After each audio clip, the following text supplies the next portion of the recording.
citizen to address us, and I am happy to tell you he'll look into the issue which bothers us right now. What next? We are at the crossroads. Shri Rajan Kashyap.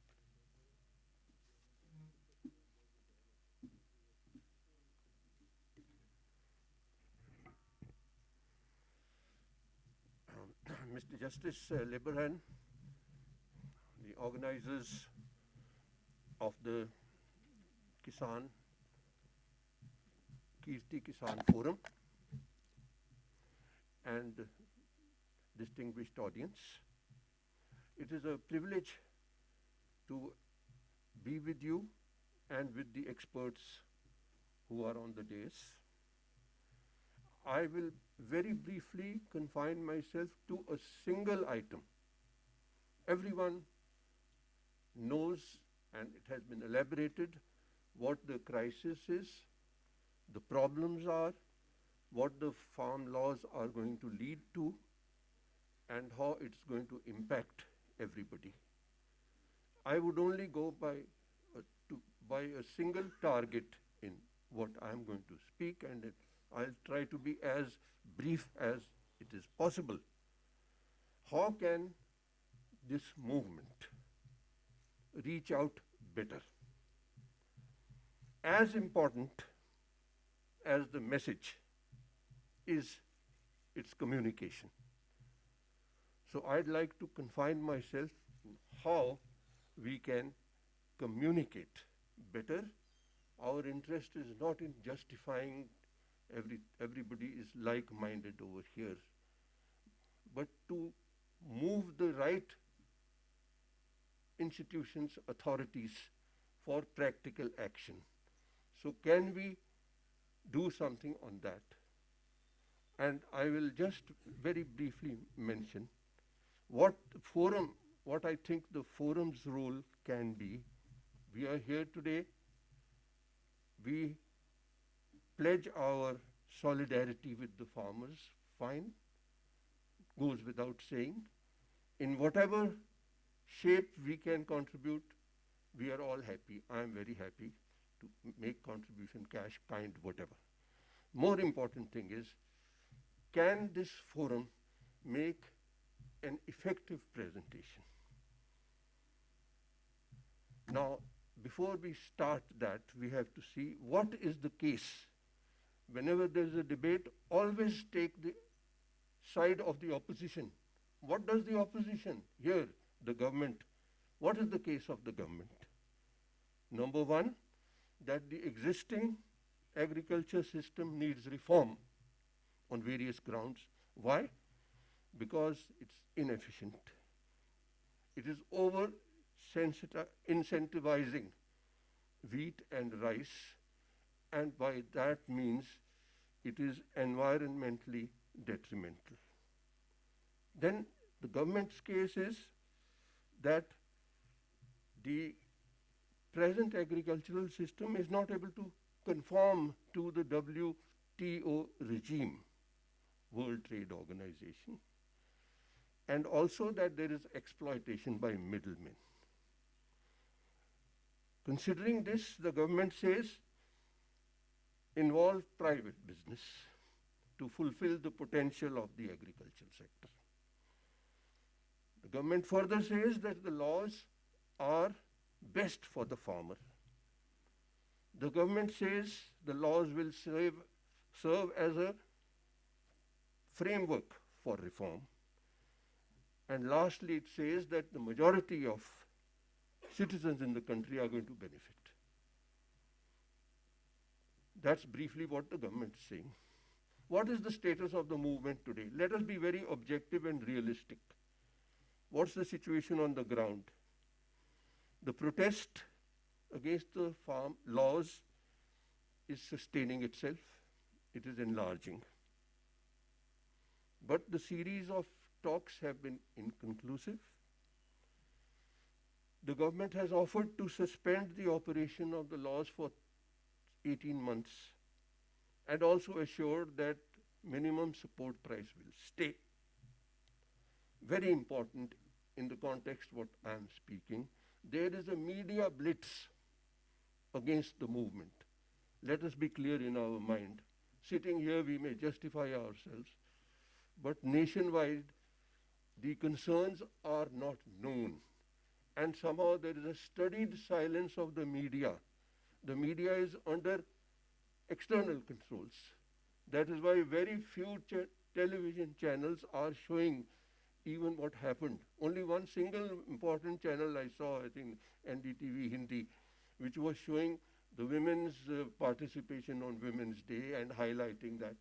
So it's not as if the media is in our favor.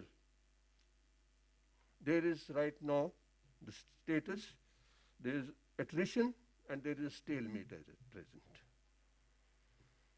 Now, let's say, what is the impression that has been created by the media?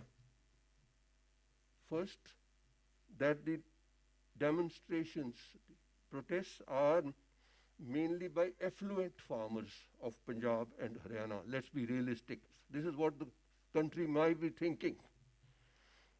Then the media has projected that a foreign hand, Prime Minister has called it the foreign destructive ideology, FDI, that the demonstrations are fanned by FDI.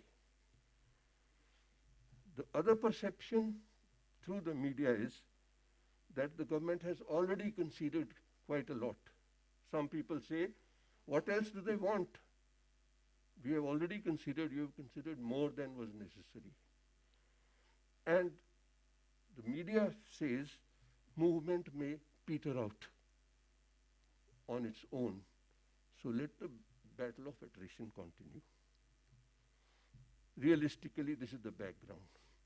What can this forum, all of us together, offer? As I said, support in any form. The most important, such wonderful analysis has been made by the economists, and more is going to come to you. A better articulation by our expert regarding the following things. First of all, worldwide, agriculture is heavily subsidized. In USA, 1/3 of the agricultural land is allowed to lie fallow for 3 years, and they are paid for not growing crops over there. The WTO has a regime of subsidies. What has happened is that the Western countries are using the model by the WTO to channel their subsidies. So we should articulate that within the WTO, agriculture can become self-sustaining if certain conditions are met. We should articulate what is a government understanding and intervention on policy that is required, not generally criticizing the government. We must highlight our presentation to the government or whichever forum, the implications of unfettered involvement of commercially driven institutions. Professor Sharma is here, and I am quoting from his article of a few days ago, where he has spoken about the disastrous privatization drive as started by Ronald Reagan, the president of the USA, in 1979. What were the implications?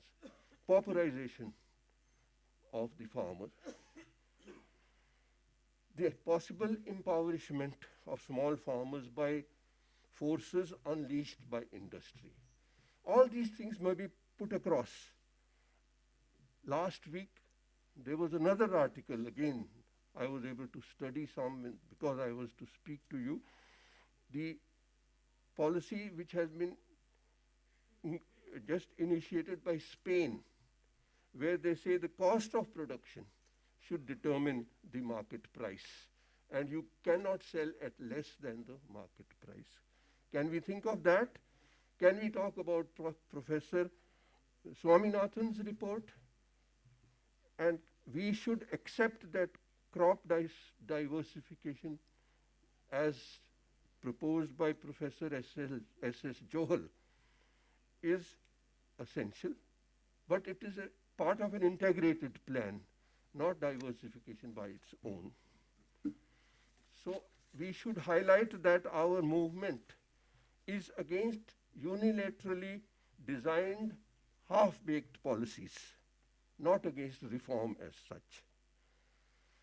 Concluding, can we can we assemble empirical data? I was quite surprised that no channels mentioned that the participants included farmers from many income groups and from various parts of the country. We should highlight that empirical data to show that small farmers are there, laborers are there. The inclusive approach across the nation, that needs to be highlighted, and the non-viability of current operations. Policies worldwide, and as has been mentioned by Professor Guman just now, the impact of the laws in black and white, 1, 2, 3, 4, A, B, C, D, how it's going to affect producers, consumers, society as a whole. Question now is, what will the forum like to do? Merely publicize as an academic paper consensus, or would you like to send a paper including all the points, send it either to the government, or would you like to present it to the interlocutors which have been set up by the Supreme Court of India? Is it worthwhile or not? That is for consideration of this August House. The main concentration, the focus has to be on the way forward with all these good ideas, appreciation. How can it go home to the powers that be? In Punjabi, you say, ਕਹਿੰਦੇ ਕਿ ਇਹ ਕੁੜੀ ਗਿਰ ਪਈ ਰੋ ਰਹੀ ਸੀਗੀ ਤੋ ਕਹਿੰਦੇ ਚਲੋ ਰੋ ਰਹੀ ਹੈ ਇਹਦੇ ਕੰਨ ਵੀ ਬਿੰਦੇ ਹੁਣ so what the government is doing, since we are already suffering, why do we impose something more on them? So let's resist that, and it is for consideration where we approach the forum of the Supreme Court or the Government of India. Thank you.